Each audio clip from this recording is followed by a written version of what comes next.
untuk kita merayakan hari raya kali yang kedua setelah kita merayakan hari raya Idul Fitri yang lalu. Kini kita pula merayakan hari raya Idul Adha, yang mana hari raya Idul Adha ini adalah disebut Idul Akbar, hari raya yang besar, yang sepatutnya kita merayakan Idul Adha ini sebesar mungkin dan sebaik mungkin. Tetapi barangkali kita sudah salah kaprah, yang mana kita lebih membesarkan hari raya Idul Fitri ketimbang hari raya Idul Adha ini. Sebenarnya hari raya Idul Adha inilah hari raya yang besar menurut ajaran Islam kita. Karena di hari raya Idul Adha ini ada penyembelihan kurban. Kemudian hari raya Idul Adha ini ada namanya hari tasyrik, yang mana kita disunatkan bertakbir selama 3 hari, yakni hari tasyrik tersebut. Hari yang ke-10, 11 hingga sampailah hari yang ke-13. Jadi mudah-mudahan hari raya yang sudah dan sedang diterangkan ini semuanya membawakan hikmah dan rahmat kepada kita. Dalam kita merayakan hari raya Idul Adha ini, banyak sekali pengertian, banyak sekali akibat dan pengajaran yang boleh kita petik daripadanya, khususnya tajuk korban, yang mana peristiwa ini dirakamkan oleh Allah Subhanahu wa Ta'ala, walaupun ianya berlaku di zaman Nabi Allah Ibrahim alaihissalam.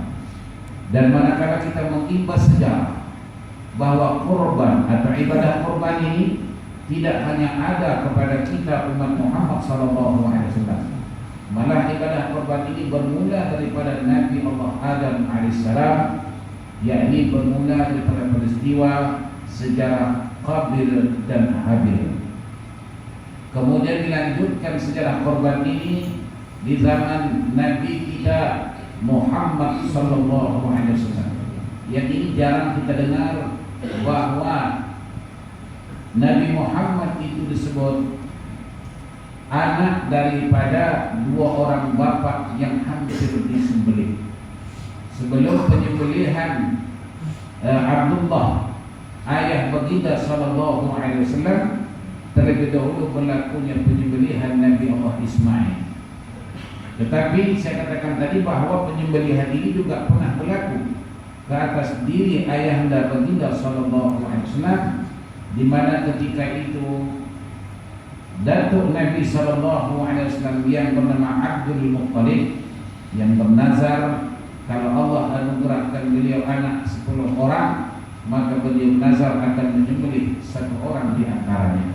Yang ketika itu hampir saja disembelih Abdullah bin Abdul Muttalib sebagai penerus nazar ayahnya, yakni Abdul Muttalib bernazar. Maka Nabi Muhammad itu ada gelaran selain Nabi Muhammad, beliau juga digelar Abu Zabhatain, anak daripada 2 orang bapa yang hampir disembelih, yakni Nabi Ismail hampir disembelih, Abdullah juga hampir disembelih. Kemudian syariat yang berlanjutan daripada Nabi Allah Adam ke Nabi Allah Ibrahim alaihissalam sampailah kepada junjungan Nabi besar kita Muhammad sallallahu alaihi wasallam. Justru Nabi sallallahu alaihi wasallam pernah bersabda, jika sesiapa yang bertanya kepada kalian mengenai sunnah penyembelihan kurban, qala, adalah anda mengatakan bahwa ia adalah sunnatu abikum Ibrahim, bahwa penyembelihan binatang kurban ini adalah sunnah daripada bapakmu Nabi Allah Ibrahim alaihissalam.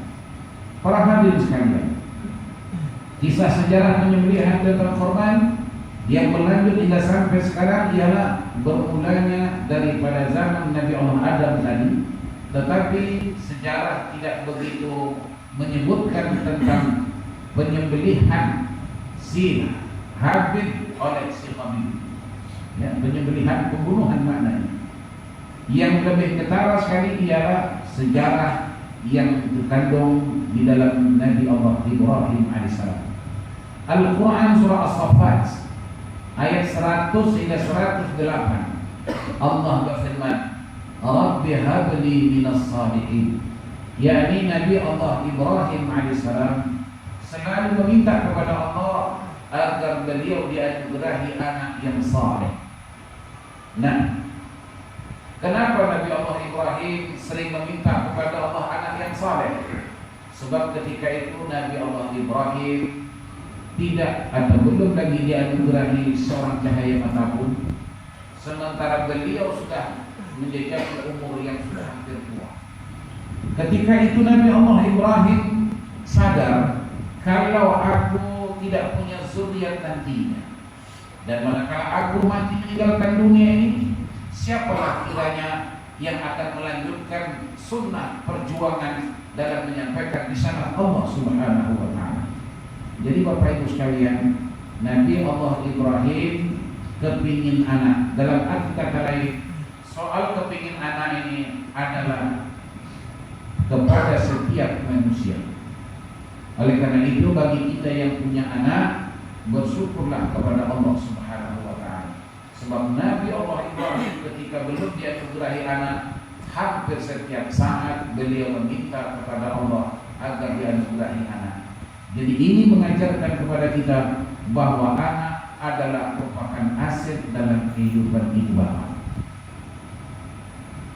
Kemudian Allah mengatakan fabasyarnahu bighulamin halim, di mana keinginan Nabi Allah Ibrahim tadi anak, Allah mengkhabarkan kepadanya kabar gembira bahwa beliau akan dianugerahi anak.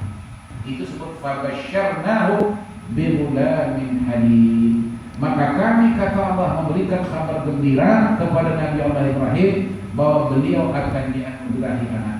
Pendekkan kisah, itulah dia Nabi Allah Ismail.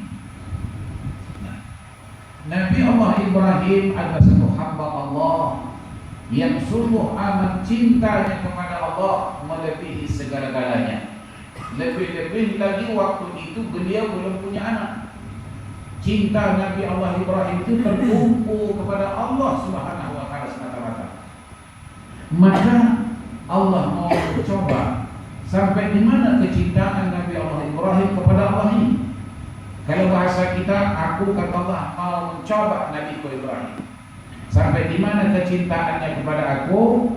Kalau tadi dia tidak punya anak, barangkali dia boleh menumpukan cintanya kepada aku.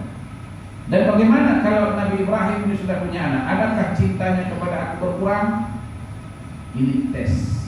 Rupa-rupanya tuan-tuan, iman perlu menghadapi ujian.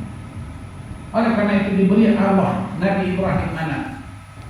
Allah mau tahu adakah kecintaan Nabi Allah Ibrahim berkurang kepada Allah karena adanya anak? Sebab kadang-kadang kala disebabkan anak-anak kita boleh kurang cinta kepada Allah. Dan juga tidak mustahil karena anak kita sanggup kadang-kadang meninggalkan larangan Allah. Oleh karena itu dalam satu ayat Allah sebut, ya ayyuhalladzina amanu la tulhikum amwalukum wala auladukum an dzikrillah. Wahai orang-orang yang beriman, janganlah sampai kamu dilalaikan, diabaikan oleh harta bendamu, oleh anak pinakmu daripada mengingat Allah. Maknanya apa?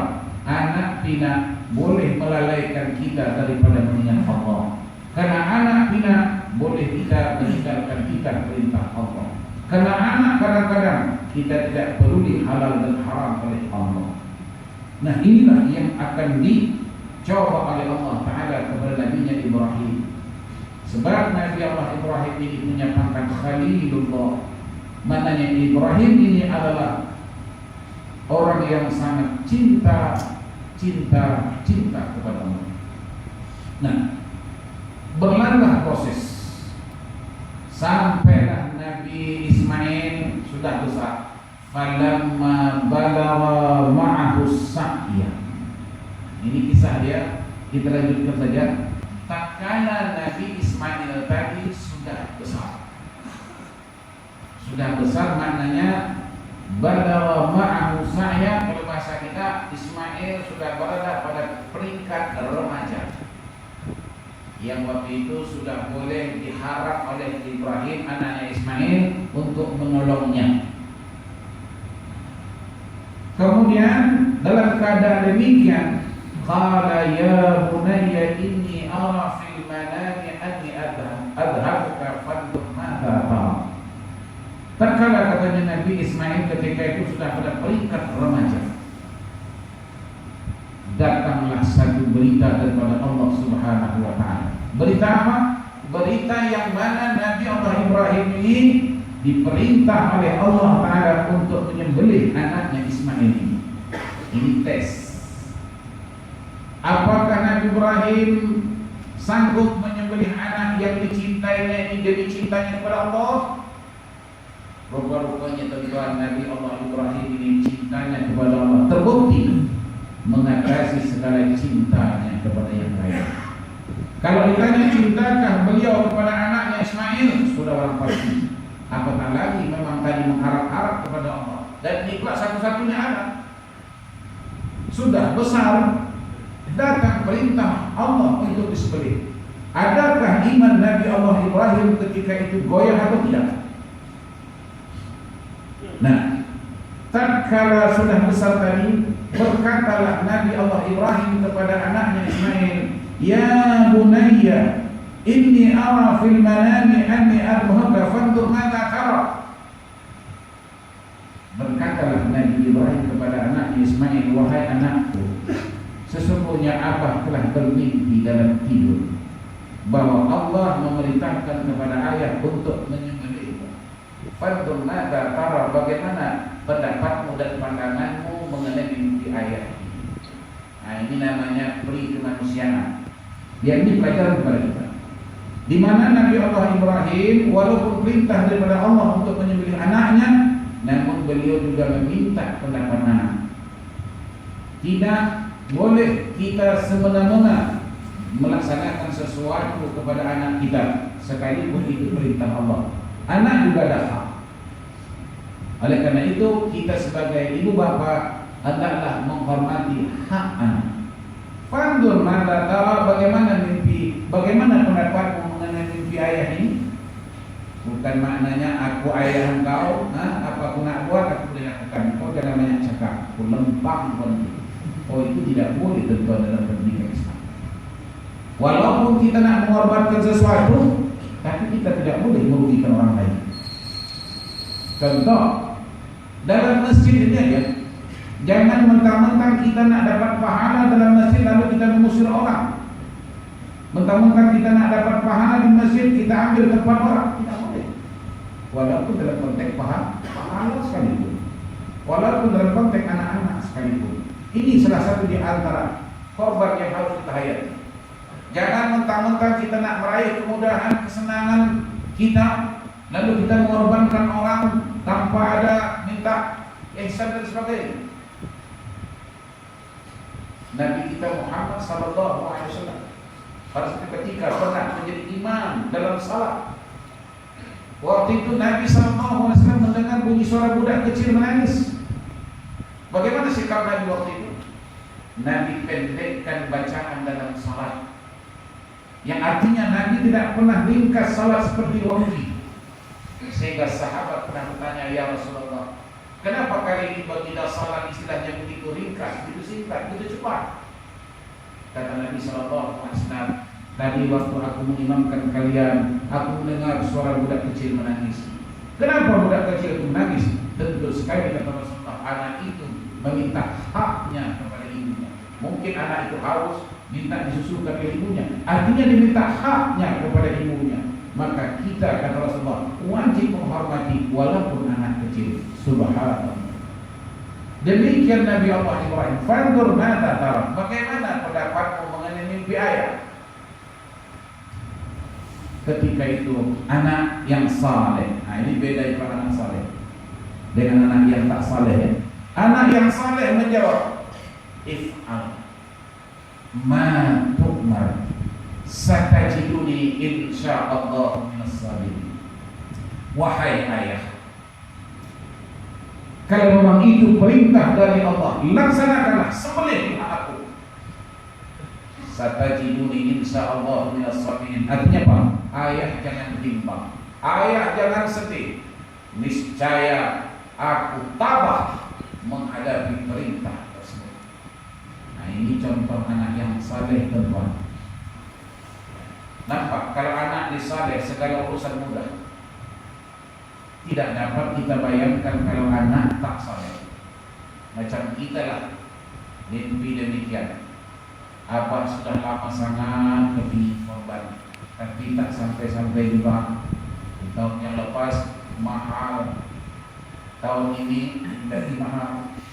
Kemudian semalam ada malaikat datang kepada Abah. Malaikat cakap, kata malaikat sembunyi engkau mana? Kita sudah dapat jawabannya, bukan? Ya, kita bayangkan bagaimana jawaban anak ini. Pasti anak berkata, Abah, aku rasa daripada aku sembelih, lebih baik sembelih Abah. Pertama Abah dah tak ada duit. Yang kedua, tak tua. Yang ketiga kencing manis pula. Tak guna hidup Abah sembelih lebih bagus. Betul tak? Itu jawaban anak yang tak saleh. Berbeda sekali dengan anak yang saleh. Itu makanya tadi di awal-awal Nabi Allah Ibrahim itu meminta kepada Allah bukan asal anak. Coba tengok, Rabbi habli minas salihin. Ya Allah, aku berikan aku anak yang saleh. Artinya apa itu, Tuhan? Walau macam mana pun inginnya Nabi Allah Ibrahim itu punya anak, tetapi beliau tidak lari daripada rim. Apa dia? Saleh. Maksudnya apa? Kalau tak saleh ya Allah tak payah. Kalau tak saleh tak punya anak pun tak apa. Untuk apa dapat anak belum jadi problem. Kadang-kadang bukan problem akhirat, dunia pun sudah problem. Yang kita mak bapak tahankut sana tahankut sini, panggil sana panggil sini. Baru 3 bulan yang lalu pergi ke balai polis buat statement, buat jaminan. Alhamdulillah selamat. 3 bulan kemudian panggil lagi, buat statement lagi. Masalah tahanan kau tertangkap lagi. Bolak balik kadang-kadang pergi balai polis. Artinya apa? Anak ini tidak hanya problem akhirat, dunia sudah diproblemkan kita. Untuk apa? Kalau yang sekedar menghabiskan beras saja. Nah, Nabi Allah Ibrahim ini tuan-tuan satu asas. Walau bagaimanapun kita maukan anak, jangan asal anak. Dan lebih berbahaya lagi tuan-tuan, alhamdulillah. Jangan sampai nak membahagiakan kita mengorbankan orang lain. Maknanya apa? Jangan sampai kita mengambil anak orang kita berikan kepada kita, itu lagi celaka. Nak membahagiakan kita, tapi kita korbankan orang. Yang tadinya itu bukan anak kita sanggup bubuh bin di situ. Itu salah. Di zaman Nabi sallallahu alaihi wasallam, Nabi kita Muhammad sallallahu alaihi wasallam ketika itu mengambil Zaid bin Harisah. Zaid bapaknya Harisah. Sepatutnya Zaid bin Harisah. Tapi Nabi ambil si Zaid ini jadikan istilahnya anak angkatnya. Mengambil anak angkat itu tidak salah dalam Islam. Tetapi menukar bin itu yang salah. Dijadikan oleh Nabi Muhammad ketika itu Zaid bin Muhammad. Padahal Zaid bin apa? Bin Harisah. Maka turun malaikat Jibril membawa wahyu dari Allah yang berbunyi, "Maka Muhammadun aba ahadin min rijalikum, walakin rasul wa khataman nabiyyin." Bukanlah Muhammad itu bapak salah seorang kamu. Melainkan Muhammad itu adalah penghabisan Nabi, khataman nabiyyin. Beliau adalah seorang rasul dan penghabisan Nabi. Maka dalam sejarah Islam timbullah istilah ibtal tabanni. Ini jarang didengar orang. Ibtal tabanni artinya apa? Pembatalan pengambilan anak angkat. Maknanya kita ambil boleh untuk menyantuni. Mungkin mak bapaknya susah, tidak punya kehidupan yang mencukupi. Kita nak tolong dia, tolong silakan. Tapi jangan monopoli. Saya katakan tadi, jangan nak membahagiakan hati kita, tapi menderitakan orang lain. Nah, anak yang saleh bukan sembarang anak. Sebab anak yang saleh inilah nanti yang akan menyelamatkan hidup kita dunia dan akhirat, yang juga mengangkat harkat martabat. Bayangkan tuan-tuan, Nabi Allah Ismail dari kecil lagi beliau sudah mengangkat martabat ibu bapaknya, tercantum dalam Al-Quran surah As-Saffat ayat 100 hingga 108. Demikian juga dalam Al-Quran surah Al-Baqarah ayat yang tadi kita baca, wa idh ibtala Ibrahim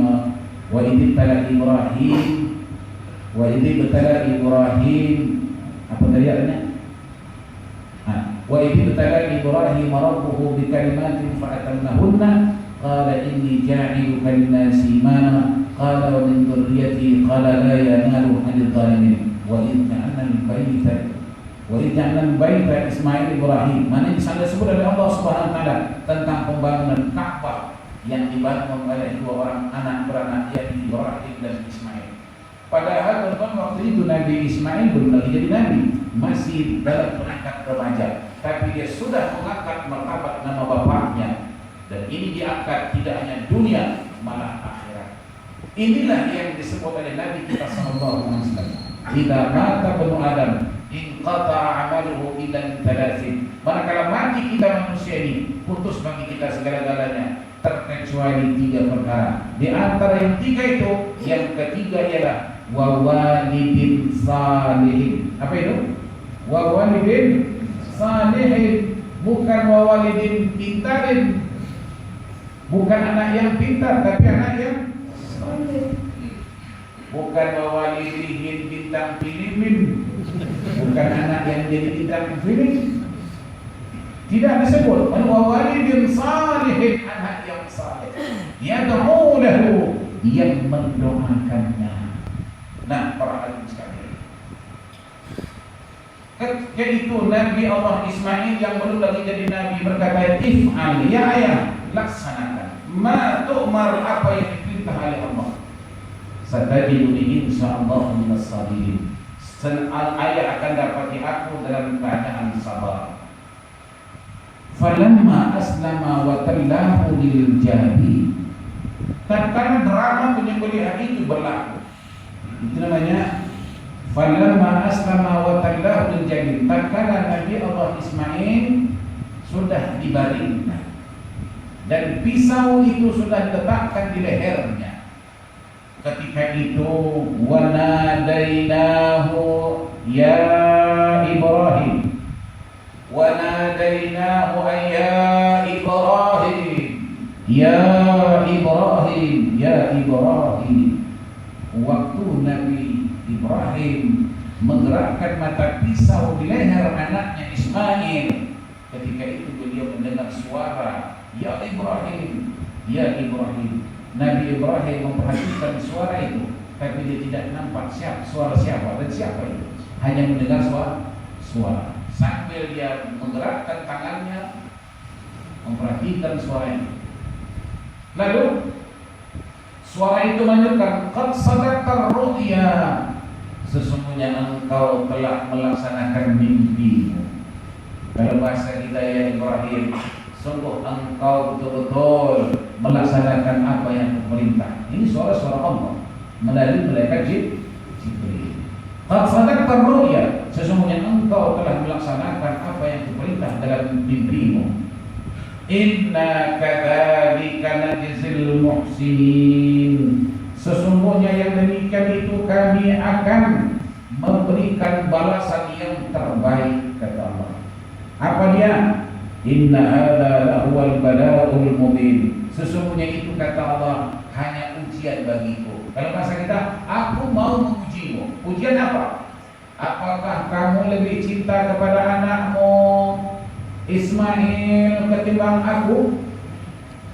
Inna hadza lahuwal bala'ul mubin, sebenarnya ya Ibrahim, aku hanya tes kamu. Adakah cinta berkurang kepada aku dengan adanya anakmu Ismail? Nyatanya tidak, rupa-rupanya Ibrahim. Tetap imanmu kepada aku, kata Allah, mengatasi segala-galanya.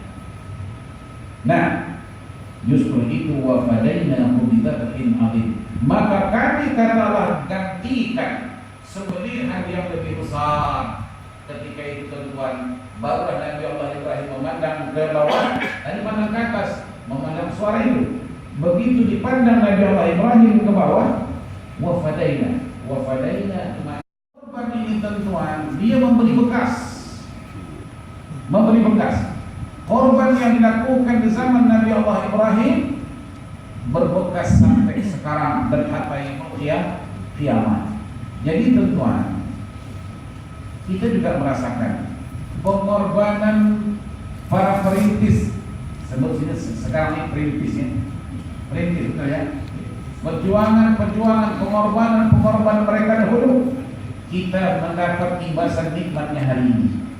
Kita duduk di Singapura, aman, damai, selesa, ya, comfortable kata orang Jawa, aman, selesa.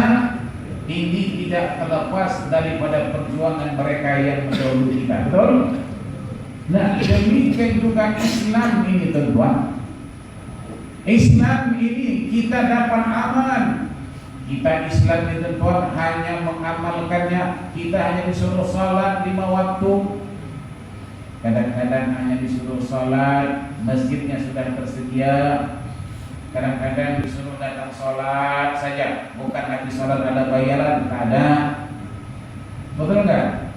Jadi ini semuanya Islam yang kita nikmati hari ini. Ini tidak terlepas daripada pengorbanan orang-orang dahulu, termasuklah para anbiya wal mursalin. Maka ini hendaklah kita lanjutkan pengorbanan ini. Bagaimana caranya? Hendaklah ini kita lanjutkan pula kepada anak-anak kita di masa hadapan.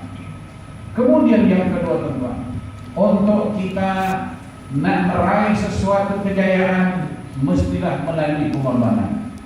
Bayangkan Nabi Allah Ibrahim nak mendapatkan sesuatu pengikirapan daripada Allah Subhanahu wa taala, nak mendapatkan makam takwa kepada Allah, betapa pengorbanan demi pengorbanan yang dilalui oleh Nabi Allah Ibrahim, baru beliau mendapat makam itu.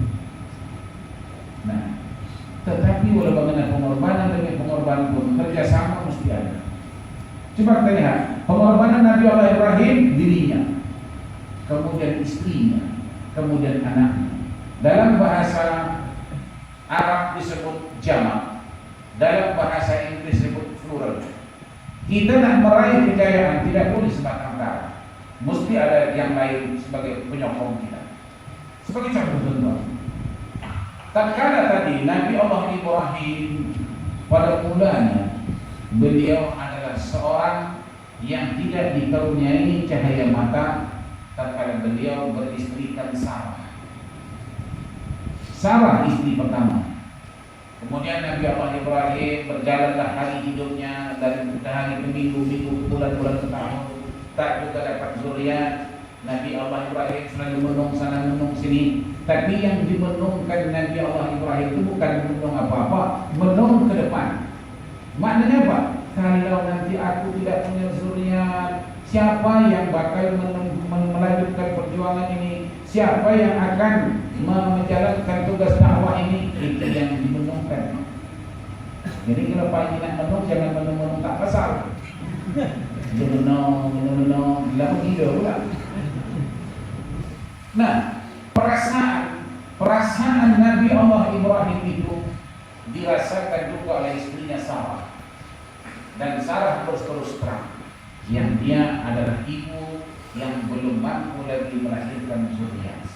Oleh karena itu, Sarah membenarkan Ibrahim beristrikan Siti Hajar. Siti Hajar itu adalah pembantunya. Ya, atas dasar kebenaran Sarah, Nabi Ibrahim berkahwin. Itu makanya undang-undang sekarang, kalau saya nak kawin lagi, mesti ada kebenaran daripada istri yang tua. Tak ada harapan. Betul? Naik SQ, naik Al-Un. Nah, tapi ini saya punya feeling ya. Kalau nak pikirkan naik unta, membawa bayi yang kecil, ya, Itu pun perjuangan, ya, perjuangan. Tapi kalau atas karena Allah itu tentuan tidak ada masalah. Bisa-bisa saja unta yang dinaiki oleh Nabi Allah Ibrahim itu satu langkah barangkali sejauh mata memandang. Ini tanda Allah pun pun. Jadi ini di luar daripada pikiran kita. Serahkan kepada Allah. Yang jelas perjalanan jauh ditempuh di Rompok. Ini nak dapat redha Allah. Nak dapat redha Allah, tuan-tuan tidak boleh duduk nongkrong di rumah. Mesti cari, mesti bergerak. Itulah contoh Nabi Allah Ibrahim. Membawa anak, bayangkan kalau siang panasnya seperti apa. Sekarang aja tuan-tuan di Mekah yang sekarang panasnya 45 derajat. Tapi tidak apa, nak mendapatkan keridhaan Allah, tempuh. Mana tak sampai kadang-kadang merokok ditimpa kering pun tak apa. Mati syahid dunia pun dapat juga. Mati syahid dunia dapat duit 1.000 riyal. Oh 1.000, 1 juta. Dapat duit 1 juta. Kemudian lagi priority. Tahun hadapan 2 keluarga pergi haji free. Betul tak? Sila-sila Pak Haji kata kalau bini aku timbal atau gitu. Dapat priority. Nah, perjuangan. Sampailah Nabi Allah Ibrahim di Mekah, pas di samping Ka'bah Musa. Tapi dulu disebut oleh Allah Ta'ala tempat itu wadin ghairi dzi zar'in. Maknanya tempat itu satu lembah yang kering kontang kotai, kata orang Kedah. Kering kontang, tidak ada apa-apa kemudahan. Usahakan yang namanya orang rumput rampai pun tak tumbuh situ. Sehingga disebutkan rumput yang tumbuh waktu itulah rumput yang sudah kering, yang ada durinya. Macam itulah rumput-rumput di situ. Tak ada manusia, tak ada. Tahu-tahu Bapak Ibu sekalian, disitulah Nabi Allah Ibrahim meletakkan anaknya yang masih kecil Ismail bersama istrinya Sarah. Kalau tuan-tuan pergi Mekah, itu nanti di lantai seharap yang budak itu di bawah itu Zamzam. Telaga Zamzam pas di bawah. Itulah diletakkan Nabi Ismail dengan istri Sarah. Kemudian Nabi Allah Ibrahim waktu itu memalingkan wajah unta yang naiknya menuju ke arah Palestina kembali. Artinya apa? Nabi Ibrahim akan meninggalkan anaknya di situ bersama istri. Nah, pada mula Siti Hajar melihat pola tingkah suaminya demikian, ya tentunya manusia tidak hilang sifat kemanusiaannya, itu biasa. Siti Hajar berkata, "Ya Ibrahim, adakah kamu nak meninggalkan aku bersama anak ini di sini?" Ketika itu Nabi Ibrahim tidak berkata satu. Siti Hajar mengulangi pertanyaannya, "Ya Ibrahim, adakah kamu nak tinggalkan aku bersama anak ini di sini?" Nabi Ibrahim tidak menjawab sepatah kata. "Ya Ibrahim," kali yang ketiga kata Hajar, "adakah engkau meninggalkan aku bersama anak ini karena Allah?" Ingat Allah. Waktu Siti Hajar menyebut kalimat Allah, baru Nabi Allah Ibrahim respon. Sememangnya ini adalah kehendak Allah. Jadi jangan ada ahli sejarah mengatakan Nabi Ibrahim itu manusia zalim. Memanglah kalau kita tengok dengan mata kepala macam zalim, meninggalkan anak istri yang dalam keadaan kecil, seorang perempuan yang tidak berupaya, yang tidak ada kemudahan apa-apa, ditinggalkan seperti itu. Memang zalim pada mata kita. Tapi ini tadi Allah. Nah, tatkala Nabi Ibrahim respon, "Ya, ini memang kehendak Allah." Ketika itulah Siti Hajar dengan semangat ketuhanan Allah Subhanahu wa ta'ala, "Kalau ini memang kehendak Allah ya Ibrahim, tinggalkanlah aku bersama anak ini di sini." Nilai tuan, orang-orang yang saleh, orang-orang yang beriman kepada Allah ini, kalau sebut Allah itu merubah suasana. Dengan menyebut kalimat Allah menjadikan suasana berubah. Al-Quran menyebutkan, "Idza dzukirallah, innamal mu'minuna idza dzukirallah wajilat qulubuhum wa idza tuliyat 'alaihim ayatuhu zadatuhum imana wa 'ala rabbihim yatawakkalun. Orang yang beriman itu manakala disebut Allah, menggeletar jiwa mereka, tapi bukan menggeletar ketakutan dan kelaparan. Kita sekarang kalau sebut Allah menggeletar, pas lapar. Iya. Ini tidak semangat ketuhanan Allah, tauhid uluhiyah. Idza dzukira Allah wajilat qulubuhum, menggeletar jiwa mereka. Jiwa yang berani, yang takut jadi berani.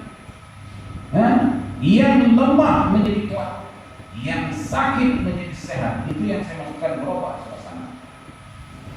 Wa idza tuliyat 'alaihim ayatuhu zadatuhum imana.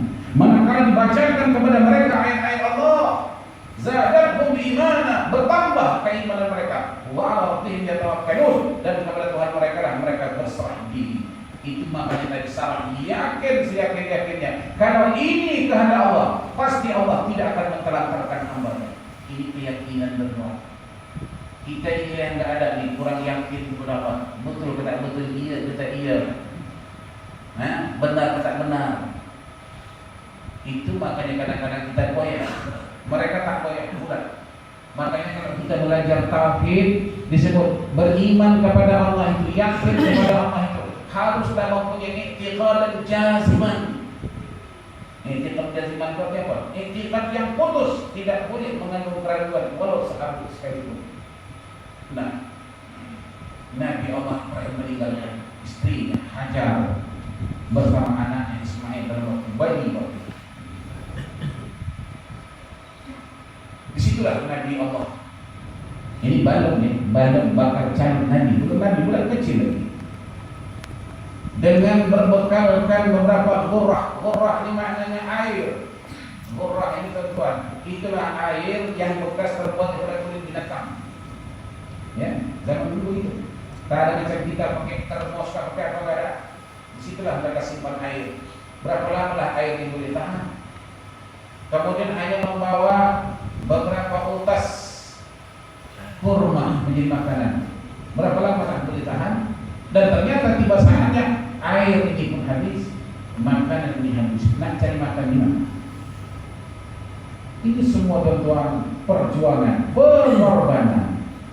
Kalau kita nak mendapatkan sesuatu yang baik, mesti sanggup kita merempuh dan menempuh. Berkata hadis Melayu, kalau Anda mau makan isi durian, mesti mampu tangan berdarah. Betul enggak? Setelah berdarah, tangan kena durian itu baru dapat isinya. Betul?